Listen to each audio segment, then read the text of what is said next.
A maldição dos Berserkers. A verdade chocante. Por trás da Fúria Viking. Capítulo 1. O nascimento de um terror. No auge da Era Viking, quando o som dos remos batendo na água era um prenúncio de fogo e aço, havia um medo que superava todos os outros. Não era o medo de um exército, mas de um tipo específico de guerreiro. Um pesadelo de carne e osso. Eles eram a tropa de elite, a arma secreta dos exércitos nórdicos. Homens que, segundo as sagas, entravam num estado de fúria cega. O Berserker Gang. Mas de onde vinha esse poder aterrorizante?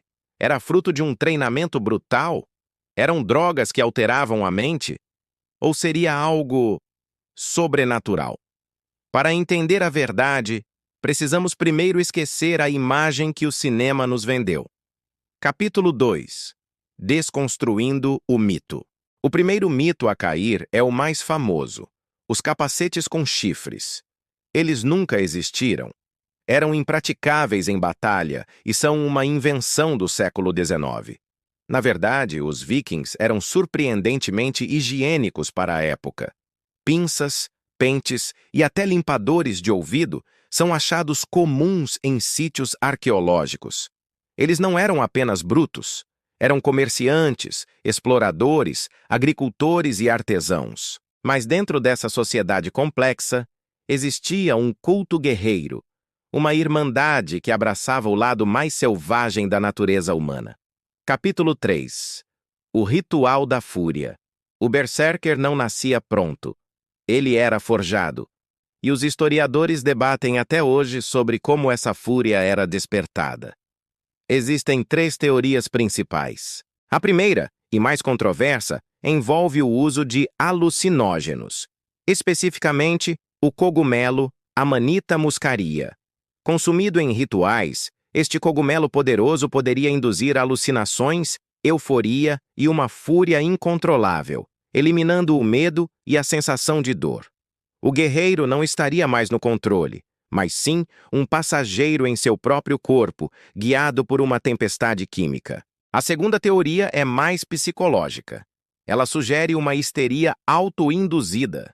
Através de rituais que envolviam danças, cantos e hiperventilação, os Berserkers poderiam entrar em um estado dissociativo, uma forma extrema de estresse de combate, onde a mente se desliga da realidade para suportar o horror da batalha corpo a corpo. Eles se tornavam o próprio trauma, antes mesmo que ele acontecesse. A terceira teoria é cultural e religiosa. O nome Berserker pode significar camisa de urso. Havia também os Ulfhednar, os vestidos em pele de lobo. Eles não apenas usavam a pele, eles acreditavam que, ao fazer isso, herdavam o espírito e a força do animal. Em um culto dedicado ao deus Odin, o pai de todos, eles deixavam sua humanidade para trás para se tornarem predadores divinos. Imunizador, mordendo os próprios escudos de ferro, rosnando para o inimigo, eles se tornavam a própria besta. Capítulo 4. O preço da alma. Mas toda magia tem um preço. Independente da origem da fúria, química, psicológica ou espiritual, o que vinha depois era sempre o mesmo. É aqui que está a maldição do Berserker. As sagas são claras. Após a batalha, vinha o Hamask, a fraqueza da forma. Um esgotamento total. O corpo, que ignorou feridas mortais, agora sucumbia a uma dor excruciante. A mente, antes focada, se perdia em confusão e apatia. Era um estado de depressão profunda. Eles eram inúteis, fracos e evitados até pelos próprios companheiros que temiam aquela escuridão. Uma antiga saga descreve de forma poética. Por um dia, ele era um deus. Por uma semana, era menos que um homem. Eles eram uma arma de uso único por batalha, lançados para quebrar o inimigo, mas que se quebravam no processo. Capítulo 5. O fim de uma era.